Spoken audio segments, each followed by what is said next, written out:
I think we just start with the basics, James, if we can.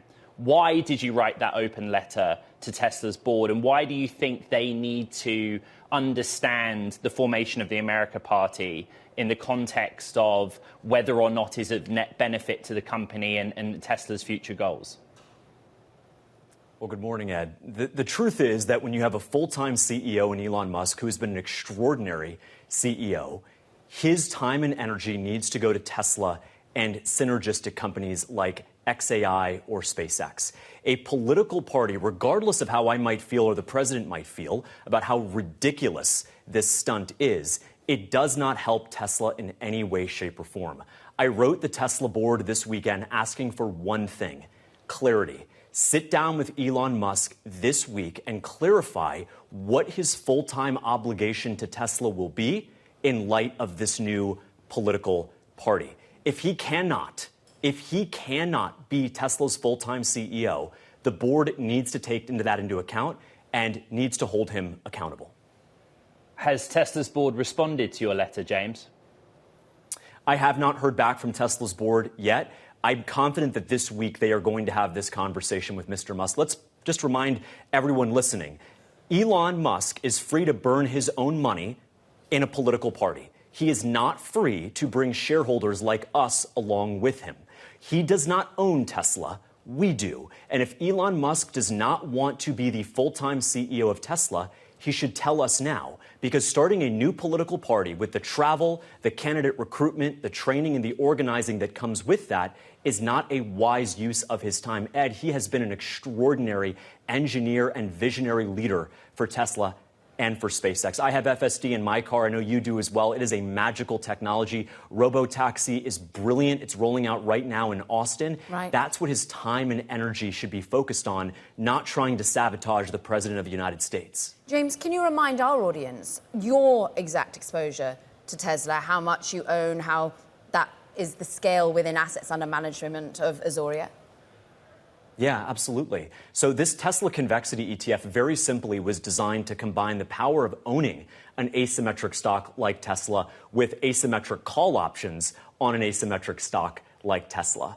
And so this was upwards of $1 billion investment we were going to make on behalf of retail and institutional investors over the next few months in Tesla. We can't do that in good faith right now because you have a CEO who is putting personal political ambitions ahead of his obligations. And that is to the detriment of shareholders. And Caroline, there's a much bigger story at play here. In America, we have seen CEOs who have pursued and imposed a political agenda at the moral and financial detriment to their companies, which is why tomorrow we are still publicly listing our Azoria 500 Meritocracy ETF, which invests in the top 500 companies in America and excludes any company with a political DEI hiring target. Those are moral failures and they're financial ones as well. Will that exclude Tesla? And what of the ETF future plans if you don't hear back from the board? Well, look, we have to hear what the board is going to say first. My biggest concern now is that Mr. Musk, who I have a lot of respect for, that he is going to use his position at Tesla and resources and time and energy that could be better spent on Optimus robots, on Robotaxi, on the new Model Y rollout, that he's going to use that time and energy on this new political party. Whether you agree with it or not, the truth is the CEO of a company has a full-time obligation to that company's employees and shareholders. And so we need to see clarity if we are going to revive the Azoria Tesla Convexity ETF.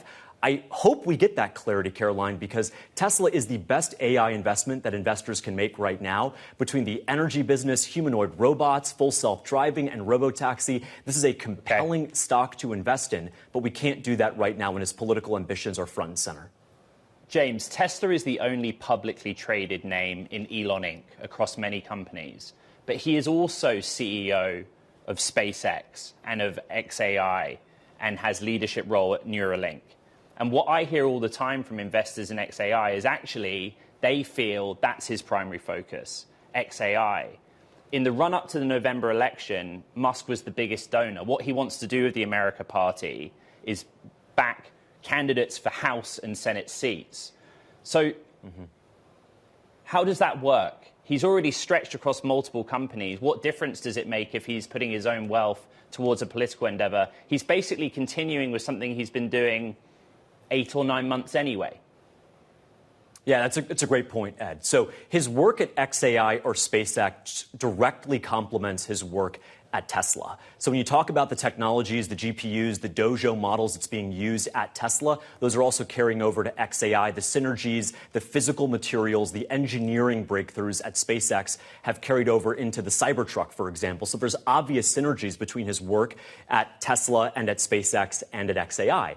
No synergies exist between Tesla and its AI efforts and starting a political party that seeks to sabotage the President of the United States, who just delivered $1.2 trillion in spending cuts over the next 10 years. I don't get Elon. With all due respect to Elon, he promised $1 trillion in spending cuts over the last 6 months, didn't come anywhere close to delivering that, and now he wants to start a political party. Meanwhile, President Trump just signed in the big, beautiful bill this past weekend that actually delivered not just $1 trillion in spending cuts, but a record investment in our border security. Companies like Matroid benefiting from that, deploying AI vision technology at the border to stop human trafficking and drug smugglers. And then second, record tax relief for working families who, for under the Biden-Harris administration, were getting the very short end of the stick. Bringing it back to the Tesla perspective here, though, in particular, rather than the political one, what about Musk's own pay package? What about potentially thinking of succession planning here? How is the board likely to respond to that? How are your retail investors that you've been building an ETF for going to respond to that, do you think? That's a great question. Elon deserves to get paid for the extraordinary work he has done at Tesla. What that judge in Delaware did is nothing short of political lawfare. And Tesla shareholders, including Azoria, want him to be paid, and paid hugely, for the contributions he's made and the wealth that he's generated for all of us. So that is a separate issue. Now, of course, anytime you have a CEO as big and as bold and as visionary as Elon, you have to think about succession plans. I trust Robin, I trust the board to have this conversation with Elon this week to clarify his new America party, not on the merits of what the party stands for, but what it means for his full-time obligations to Tesla as CEO.